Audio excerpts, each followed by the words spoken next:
Hello, my name is Ian Dutton and I'm the editor of the South African Medico Legal Reports. This is the weekly update for the 19th of January 2025. We're a week away from the official launch of the South African Medico Legal Reports. You know, we've been going for just over a year now. It's building up from step to step, from starting off just as an email, which went out most weeks. There was a tremendously good response to that.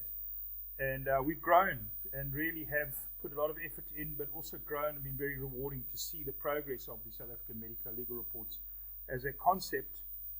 A key step will occur now during the course of this week. Our first edition, the launch edition of the South African Medico Legal Reports, has gone to print. It has 29 cases and almost 1,000 pages. It's been quite an enjoyable and invigorating exercise in getting that book printed and published. And I must say we're feeling a sense of anticipation, even slight nervousness, but also a sense of achievement. And I can't wait to see the actual printed book.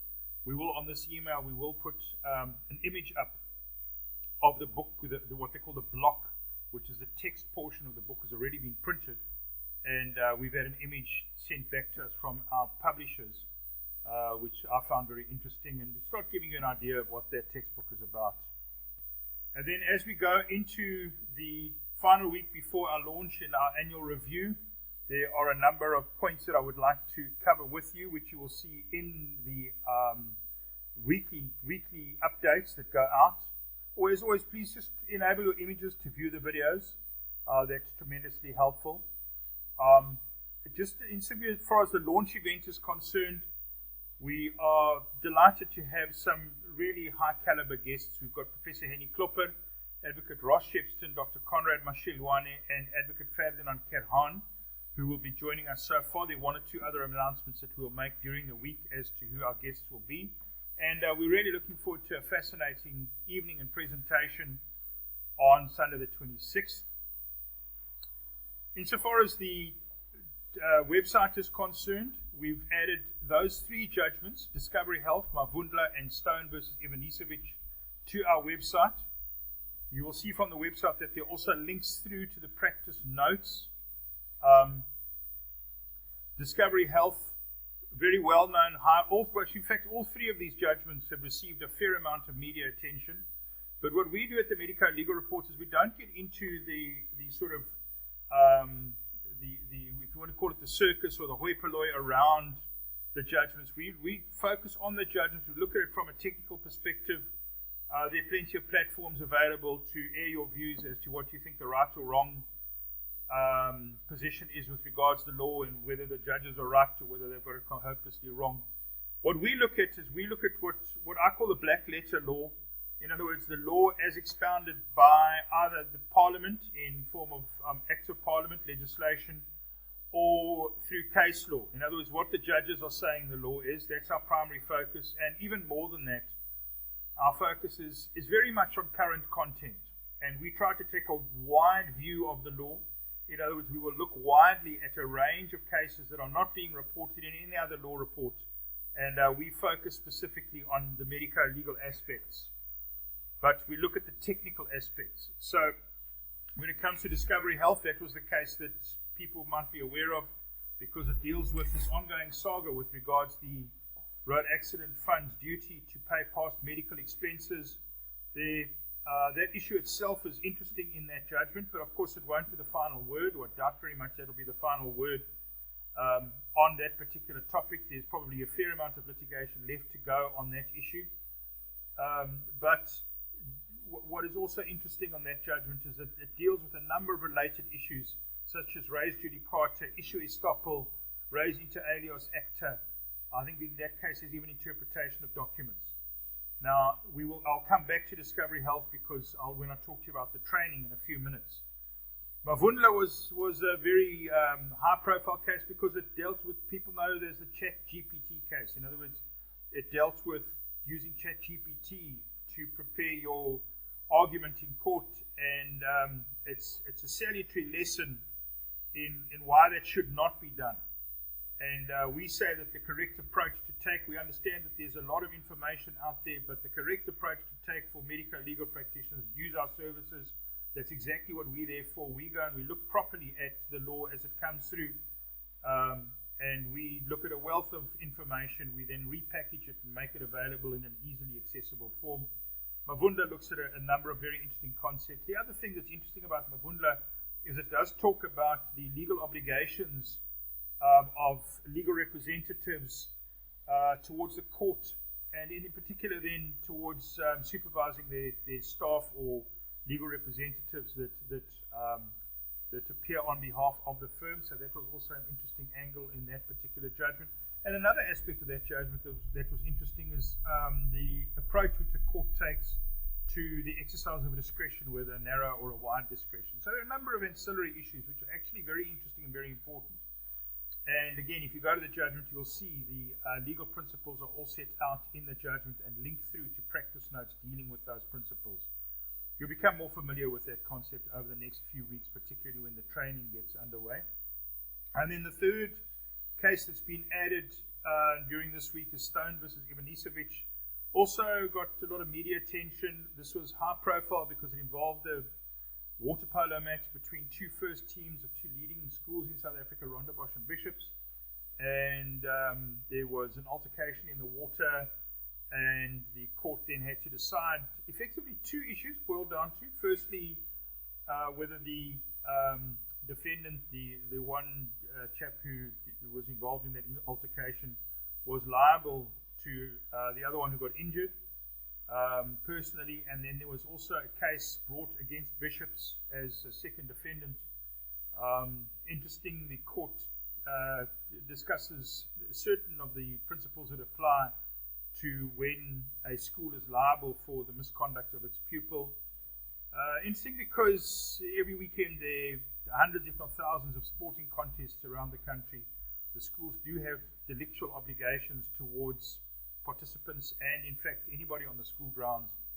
And this case is also interesting from that angle. The facts are also nice and interesting facts, quite crisp and clear, and a nice illustration of some of the concepts that the court touches on. One of the concepts that is interesting is the concept of private defense, or commonly known as self-defense, or putative private defense. That particular issue came up in Stone versus Ivanisevic as well as a very important concept in delict, which is that of wrongfulness, and the court gets to grips with wrongfulness. So another nice juicy case to start the year off with. So 3 good cases. There's a fourth one that we're going to add, and I'm going to deal with it now when we deal with the training. Our training, we're very, very excited to announce our training. I'm really looking forward to this. This is a particular favorite of mine, which is training. We're getting going now tomorrow, and we're going to start off with that water polo case, Stone versus Ivanisevic. The content will be released at 7 o'clock. That applies every evening. On Tuesday, we're going to have a look at the case that I mentioned a few minutes ago. It's not yet up on the site. We're still preparing the practice notes in that regard. But MEC for Health, Eastern Cape versus AAS on behalf of SS. It's a medical negligence case, touches on causation, but really what's interesting about that case, an important, very important case actually for this reason, that it deals with the proper approach and evaluation of expert evidence in the context of a joint minute, and how the court should approach expert evidence where experts agree in a joint minute. It's not simply a knee-jerk that the court is bound by that joint minute. We'll get into the details of that, but I can assure it's a principle which is commonly misunderstood and misapplied in our courts by all sorts of courts. In this case, the full bench got it wrong, and the Supreme Court of Appeal had to correct them. Then on Wednesday, we're going to have a look at Mavundla, which I mentioned a few minutes ago, and that's the ChatGPT case. And then on Thursday, we will have a look at Discovery Health, the past medical expenses case. And on Fridays, we will send out our assessments.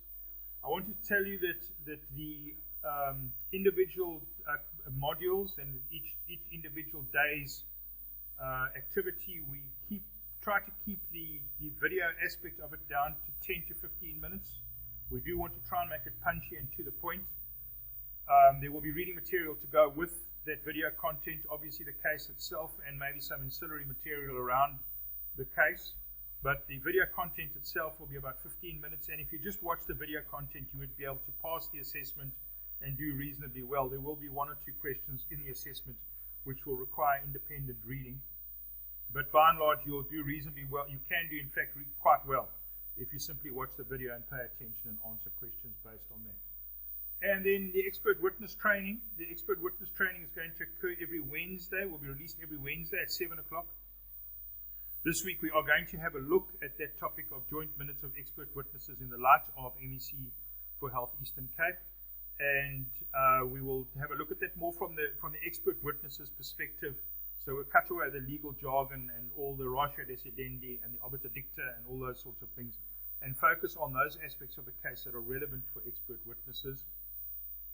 Those training sessions are available to all subscribers. We are going to open up the site for a trial period during the course of this week. We are going to send another communication on Wednesday. We usually don't do that, but we're going to send a general communication on Wednesday which will accompany the expert witness training. That's because of the launch this week, but we will also be providing further information relating to the medico-legal reports. There is a survey which Linda has put up. So I'd appreciate if you could complete that survey, especially for expert witnesses. I want to know whether you'd be interested in training on the narrative test. Should we have a look at training on the narrative test? We're trying to gauge interest in whether it's viable for us to do that. And then Linda takes you through some other information. So I hope you have a good week. We are really looking forward to next Sunday. Please mark it in your diary. On our Wednesday email communication, we will send a link, and we will send a link again on Friday, on Sunday at 6 o'clock. And you can then join us, which will the actual launch will start at 7 o'clock next Sunday. Really looking forward to that. Please share this email, share the link when it comes out. Let people know about this launch. I think it's a game changer. This project is gaining rapid momentum. It's becoming very interesting, and we've got some great days, weeks, and months ahead of us. As always, thank you for your time. I will chat to you for those who are doing the training. I'll see you via video tomorrow, Tuesday, and then Wednesday I will release another short video dealing with updates and preparations for next Sunday. Thank you very much.